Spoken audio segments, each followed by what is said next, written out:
Why did the most terrifying demon in movie history actually save babies? You know this face. If you've ever seen The Exorcist, this image probably haunted your nightmares. Hollywood told you this is the face of pure evil. They told you this is a demon that possesses little girls, twists their heads around, and laughs at priests. They basically made him the right-hand man of Satan. But here is the crazy part. That is a complete lie. If you went back 3,000 years to ancient Assyria and showed them that movie, they wouldn't be scared. They would be confused. Because to them, this monster wasn't the villain who hurt children. He was the hero who protected them. So how did we get it so wrong? How did the ultimate bodyguard of the ancient world become the ultimate villain of modern cinema? To understand that, you have to understand fear, real, primal fear. Imagine you are living in ancient Mesopotamia. It's night. The wind is howling outside your mud brick house. There are no streetlights, no hospitals, and no antibiotics. The darkness is thick, and it's full of things that want to kill you.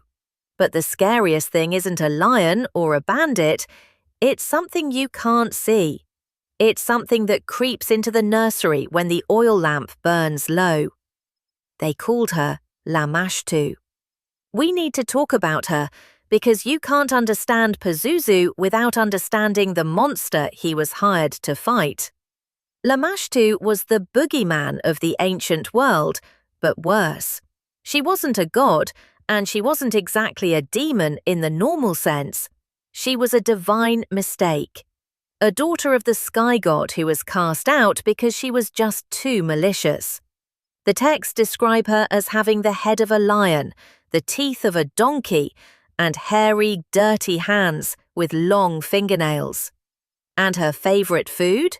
Babies, unborn children. She was the explanation for every tragedy that happened in the delivery room. If a baby didn't survive the night, it was Lamashtu. If a mother got sick, it was Lamashtu touching her stomach 7 times. She was terrifying because she was random and she was cruel. So if you're an ancient parent, what do? You can't fight a spirit with a sword. You can't lock the door against a ghost. You need something spiritual. You need magic. But you don't pray to a nice, gentle god to stop a monster like Lamashtu. A gentle god might be too polite. You need something meaner than she is. You need a bully. Enter Pazuzu. This is where the contrast gets wild. Pazuzu is the king of the demons of the wind, specifically the southwest wind. And let's be clear, he is not a nice guy. When he's in a bad mood, he brings swarms of locusts to eat your crops. He brings scorching heat that dries up the water. He brings famine. He is dangerous. He is chaotic. He is literally a force of destruction. But the ancient Mesopotamians figured out a loophole. They realized that demons have a hierarchy. They have territories. And because Pazuzu is a king, other demons have to listen to him, especially Lamashtu. The myths say that Pazuzu is the only entity that Lamashtu is actually afraid of. He's the only one who can tell her to back off. So the ancients made a deal with the devil, essentially. They invited the king of the demons into their homes. Think about the psychology of that. It's like keeping a rabid pit bull in your house to scare away a burglar. The pit bull might bite you if you're not careful, but you know for a fact that the burglar isn't coming anywhere near it. This is why archaeology is so confusing if you only know the Hollywood version. When we dig up sites in Iraq, we don't find Pazuzu statues in satanic temples or torture chambers.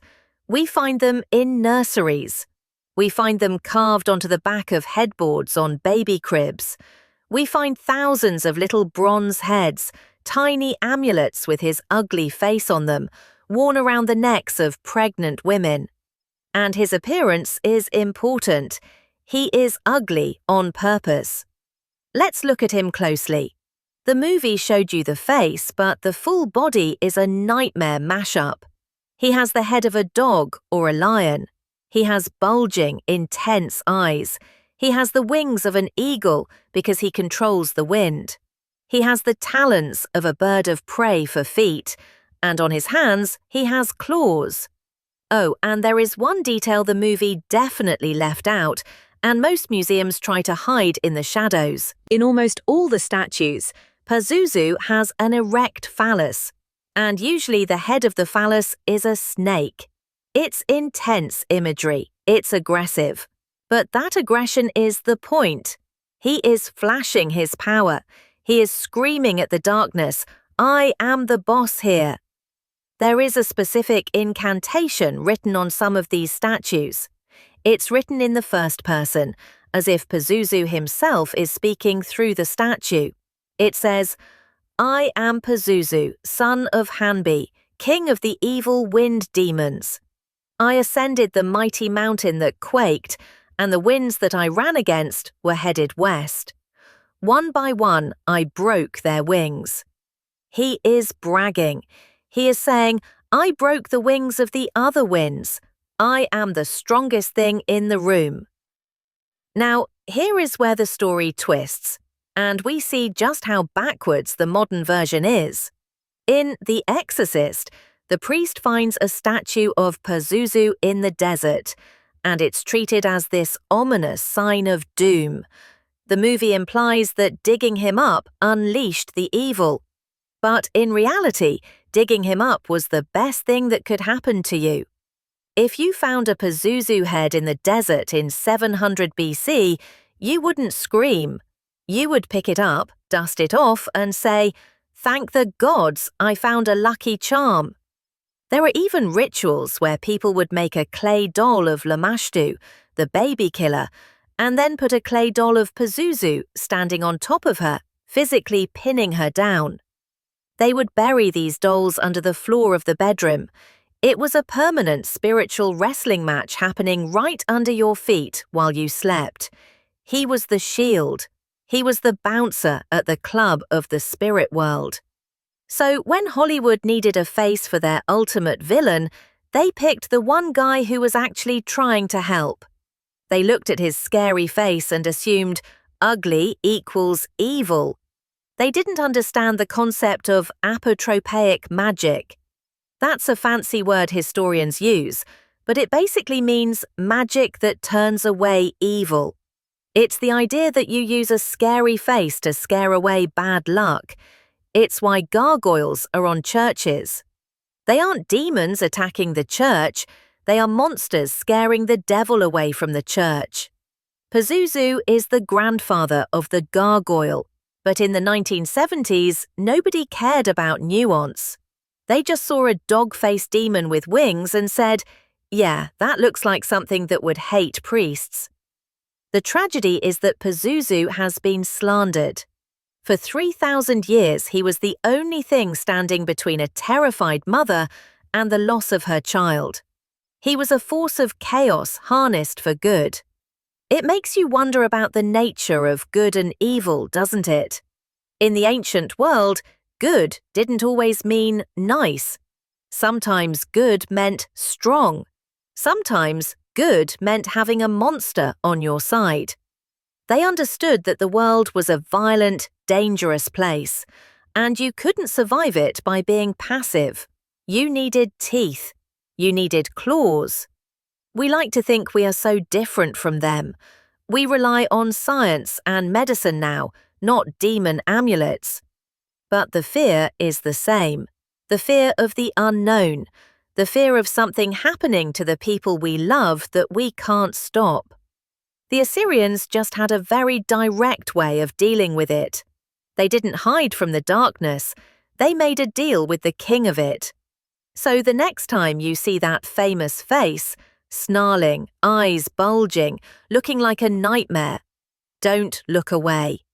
Remember that for thousands of people, that wasn't the face of fear. That was the face of safety. That was the last thing a mother looked at before she blew out the lamp, knowing that the big bad wind demon was watching the door. So here is the question I want to leave you with. If you lived back then, in a world full of invisible monsters, would you have been brave enough to invite a demon into your house to protect you?